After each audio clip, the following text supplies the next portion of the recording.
Donc on va réaliser notre expérience de digestion in vitro sur l'amidon cuit. Alors, j'ai de l'amidon que je vais mettre dans de l'eau, ici, comme tout à l'heure.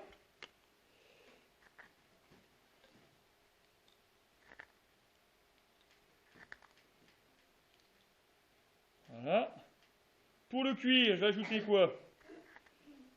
De l'eau. Hop. Donc ici, un peu d'eau.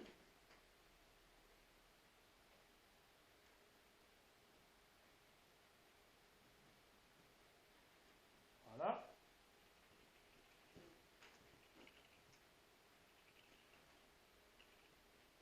Donc ici, j'ai bien mon amidon que je vais pouvoir cuire. Je vais déplacer les tubes à essai ici pour qu'on voit mieux. Pour l'instant, tac. Voilà. Ça change un petit peu l'organisation des molécules entre elles. Elles sont un peu moins collées, on va dire, ce qui va faciliter le travail. Mais c'est pour vous mettre dans les conditions du pain. Le pain, tu prends de la farine qui a été faite sans le cuire, puis après tu cuis le pain, donc tu cuis les molécules. Donc c'est pour se mettre dans les conditions de la réalité d'un aliment. Oui. Oui, parce que c'est la résistance qui est rouge ici. Donc par reflet, puisqu'on est dans du vert, ça reflète la couleur hein, qui se réfléchit un petit peu. Donc là, je cuis. Donc, je fais un certain temps. Qu'est-ce qu'il y a? Ah, il est reparti?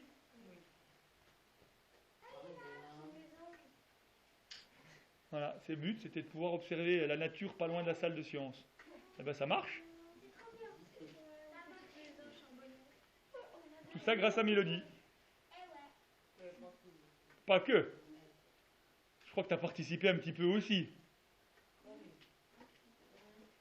Mais on est content quand ça fonctionne. Cet hiver, on devrait en avoir encore plus.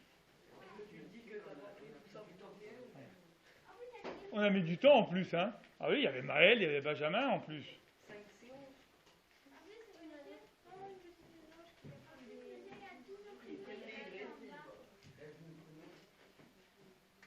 Alors là, aujourd'hui, on ne travaille pas sur la mésange. Donc là, ça chauffe. Oh là là, j'ai failli en mettre partout. Oh, regardez ça. Donc ici, hop. Donc là, je peux vous montrer la température. J'ai un thermomètre. Je vais remettre le tube ici. On a ici, on va être vers 80. Hein, ça refroidit assez rapidement. On n'était pas loin de 100. Donc là, hop, je mets le...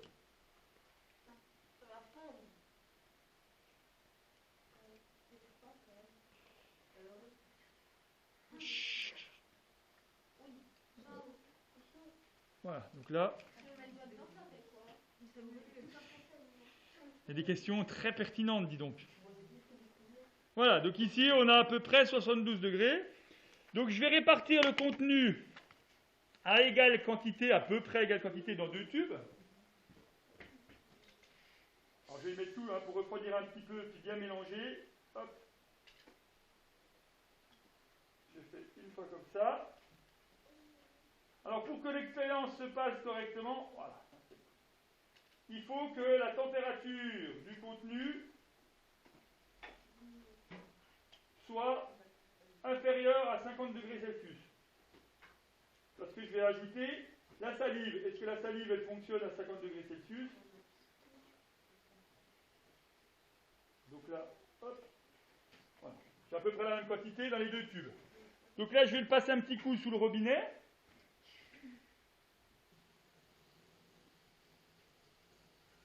Pour refroidir le contenu. Voilà. Hop, je vais faire pareil sur l'autre.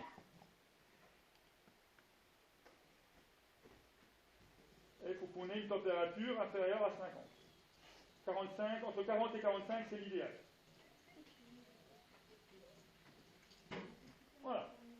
Donc dans les deux tubes, pour l'instant, est-ce qu'on a un paramètre variable? Oui. Lequel est variable entre les deux pour l'instant? Pour l'instant, zéro paramètre variable. Je vais vérifier que la température...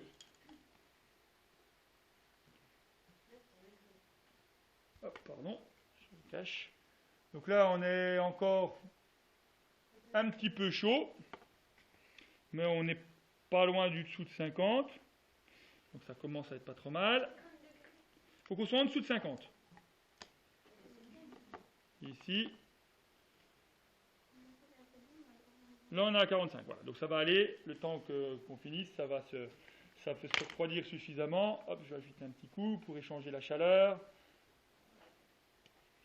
Voilà. Hop. Comme ça s'évacue. Alors, je vais ajouter, pour bien prouver que je pars avec de l'amidon, il faut que j'ajoute quoi pour prouver que c'est bien l'amidon dès le départ? Qu'est-ce que je peux ajouter pour bien prouver que je pars avec l'aliment amidon?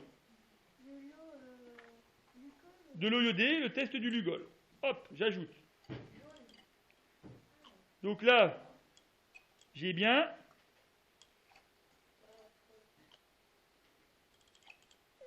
au départ, dans les deux tubes, la même chose. Donc pour l'instant, toujours pas de paramètres variables.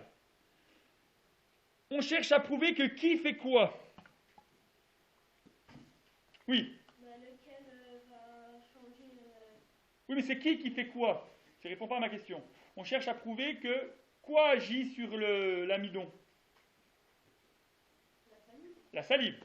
Donc, pour prouver ça, il faut que j'ai ce paramètre qui soit variable que dans un des deux tubes. Est-ce que pour l'instant, il y en a? Non. Donc, il va falloir que j'en mette dans les deux ou que dans un? Que dans un. Donc, pour qu'on sache ce que je vais faire, pour ne pas mélanger avec l'autre classe, ici, je vais inscrire qu'on a le tube A, groupe 1, pardon, vous êtes le groupe 1, donc GR1. Hop.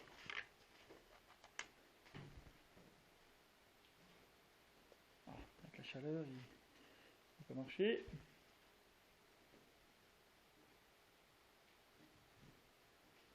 Voilà, et là, le tube B.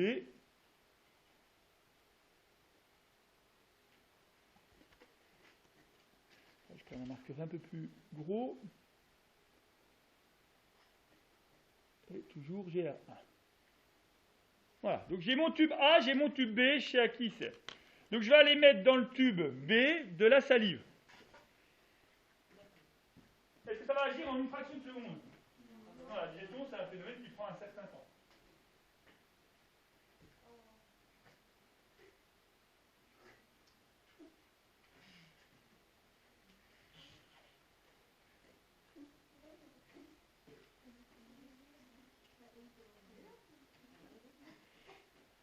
Voilà, j'ai mis un peu de salive. Et ces deux tubes, je ne vais pas les laisser là, je vais aller les mettre dans les tubes à 37 degrés Celsius. Pourquoi 37?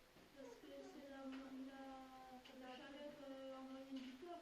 C'est la température interne du corps dans laquelle les tubes digestifs agissent. Donc ici, je vais laisser reposer ça. Et on aura les résultats, généralement on les a au bout de 20-30 minutes. Donc on n'aura pas les résultats tout de suite, mais on les aura pour l'heure d'après. Pas de l'amidon. On va mettre de l'eau iodée pour vérifier s'il y a ou pas de l'amidon. Hop, donc voilà, on revoit le petit récipient tout à l'heure.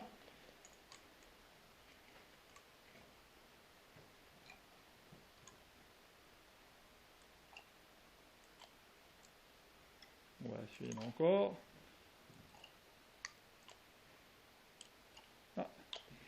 Colore un peu, c'est moins normal ça. Ça c'est pas normal. Pourquoi? Comment? Je sais pas. Là ça c'est bien. Il reste un petit peu mais c'est pas normal. Et là il est bien là. Donc là on a mieux réussi. Peut-être que j'en avais mis plus au départ. Alors on va quand même faire la suite, mais on a mieux réussi finalement, ce groupe-là, c'est plus dans la logique de ce qu'on doit avoir. Alors voilà, c'est le groupe ici, c'est le groupe 2. Voilà. Alors c'est peut-être lié au temps. Donc ici, tube A, je vais aller remettre un peu de salive dans celui-là, peut-être que je vais mettre un peu de salive, mais bon. Normalement, ça va fonctionner, il en reste un petit peu.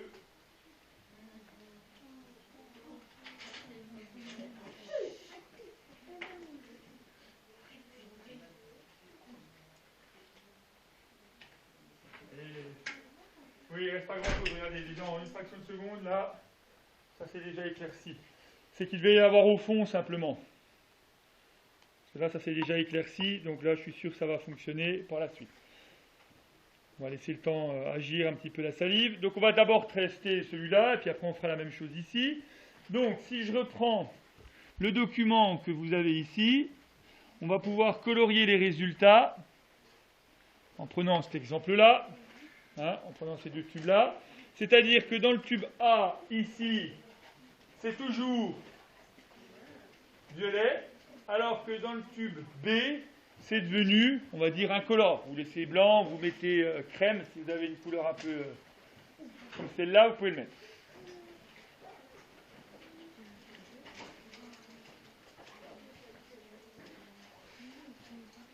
Donc ici, on colorie en violet.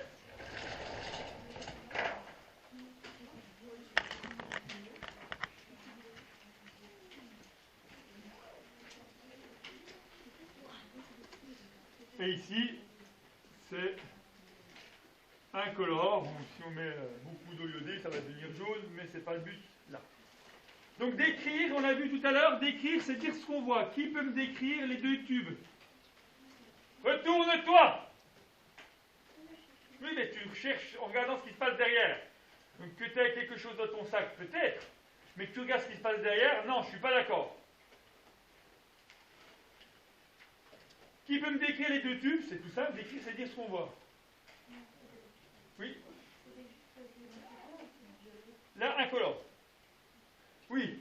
Le tube, la manipulation 1, elle n'a pas changé. Donc c'est resté violet, très bien, et Et puis la 2, elle va changer parce qu'elle devient incolore. c'est devenu. C'est ça qui est intéressant. Resté, devenu. Resté violet, devenu incolore. Interprétation du fait que ça soit violet et incolore. Qu'est-ce qu'on va interpréter comme résultat? On va dire quoi? Oui. Donc ça veut dire qu'ici il y a toujours, on ne l'écrit pas ça, mais il y a toujours de l'amidon. Et ici l'interprétation. L'eau iodée, elle est partie. Oui, donc on en a remis et ça n'a toujours pas coloré en violet. Vous avez vu, même celui-là, ça y est, la salive, il en restait vraiment pas beaucoup, ça a déjà agi. Donc ici, ça veut dire... Ah non, c'est pas encore ça. L'interprétation, si c'est plus violet, on peut simplement dire quoi? Il n'y a plus d'amidon. On ne peut pas aller plus loin que ça. Et c'est là qu'on va faire une hypothèse. Donc s'il n'y a plus d'amidon, quelle est l'hypothèse que l'on peut faire par rapport à ce qu'on connaît, ce qu'on a compris? Quelle est l'hypothèse qu'on peut faire? Oui. L'amidon, quand il y a encore de l'amidon, ça reste violet. Oui, ça on le sait, c'est une hypothèse, ça c'est un constat réel. Et que quand il y a la salive, en fait, ça enlève l'amidon. Oui, et c'est quoi l'hypothèse? C'est que l'amidon se transforme en glucose. Voilà.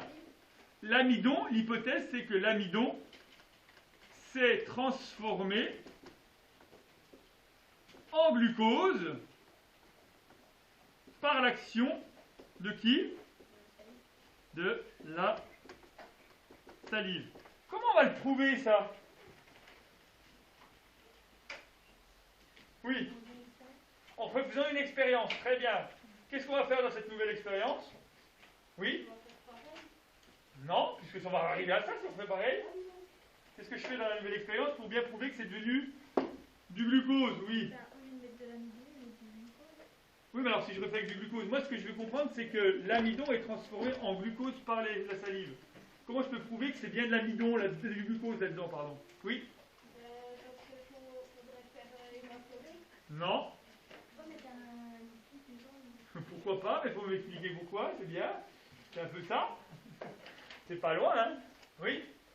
Il faut mettre de la liqueur de féline. Très bien, on va reprendre ce tube A qu'on va mettre ici, on va reprendre ce tube B qu'on va mettre ici, et on va y ajouter, pour vérifier si là il y avait du glucose au départ, si là il y avait du glucose, on va ajouter de la liqueur de féline. Si les deux deviennent rouge brique, c'est pas forcément que l'amidon s'est transformé en glucose. Par contre, s'il n'y a que lui qui est rouge brique à la fin, c'est bien que c'est devenu du glucose qu'il n'avait pas au départ et que ça l'est devenu. Donc ici, on va mettre plus de liqueur de féline, plus liqueur de féline. Comment vont devenir les tubes d'après vous, quand je vais ajouter la liqueur de féline?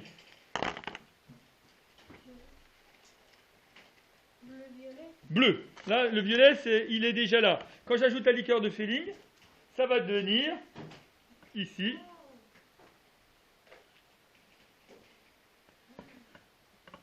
Ça devient.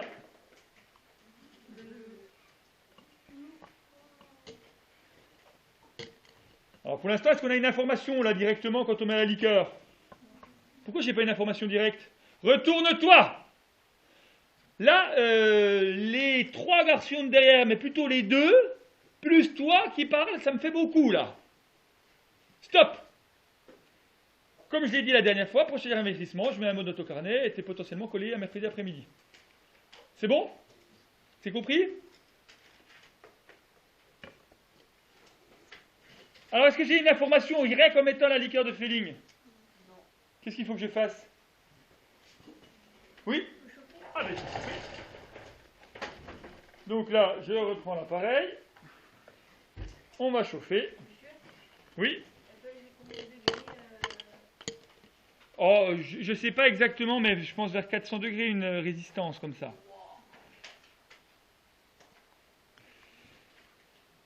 Voilà. Hop. Donc, je vais prendre le tube A. Je vais le chauffer.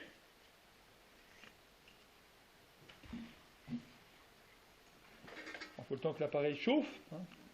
Donc, pour l'instant, ça ne chauffe pas beaucoup.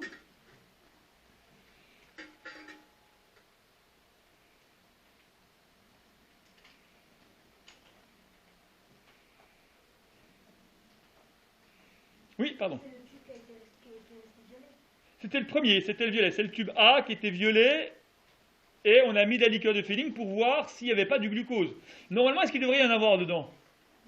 On n'en a pas mis au départ. Ça serait curieux que ça apparaisse comme ça, mais ça pourrait. Et c'est ça justement. Pour que notre expérience marche et qu'on puisse bien dire la salive a transformé l'amidon en glucose, il faudra que dans nos résultats qu'on obtienne, on espère obtenir, que lui reste bleu et que l'autre devienne rouge. Si l'autre devient bien rouge et que lui reste bleu, on va bien pouvoir conclure que c'est la salive qui est responsable de la transformation de l'amidon et qu'il est devenu le glucose, parce que la salive, c'est ce qu'on appelle le paramètre variable. Donc là, ça devient tout juste rouge, hein, donc ça met un peu plus de temps le premier tube qu'on chauffe.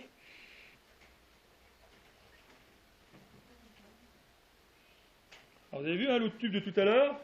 Ça y est, il est déjà redevenu incolore. Hein, donc il restait un petit peu, a priori, il restait un petit peu d'amidon à l'intérieur.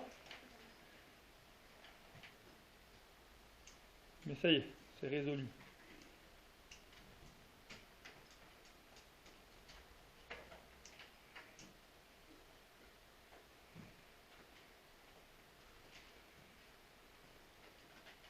Ça y est, ça chauffe un peu plus fort.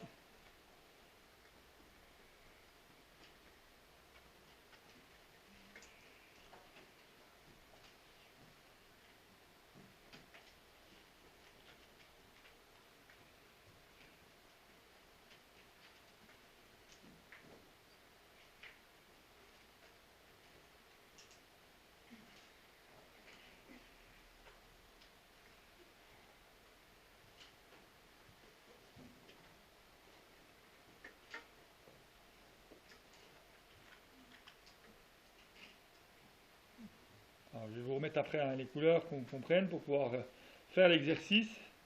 Voilà, donc là ça chauffe. Hein. Je ne sais pas si vous entendez. On va attendre un tout petit peu.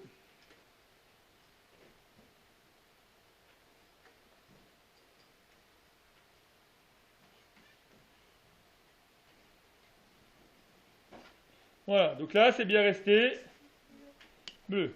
Je vais prendre cette fois-ci le tube B.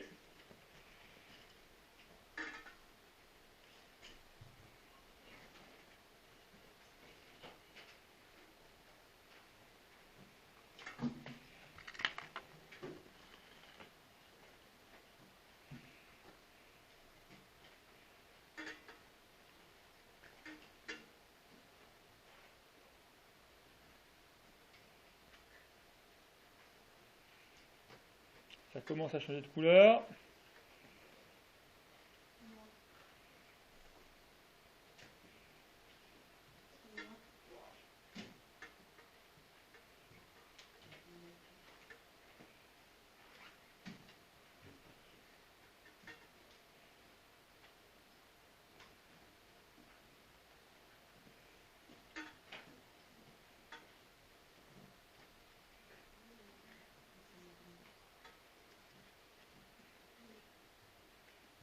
Et on obtient le rouge foncé, hein, qu'on appelle le rouge brique. Vous voyez cette fois-ci que c'est rouge. Voilà. Donc ici, on a nos deux résultats. Le contenu du tube A où la liqueur de Fehling est restée bleue. Le contenu du tube B où la liqueur de Fehling a réagi avec ce qui est à l'intérieur quand on chauffe et le contenu est devenu rouge brique. Ce qui fait qu'on peut reprendre notre schéma ici. Donc au départ ici,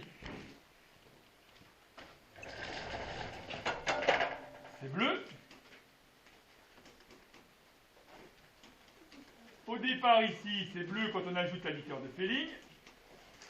Et après chauffage, comment est devenu le contenu du tube A?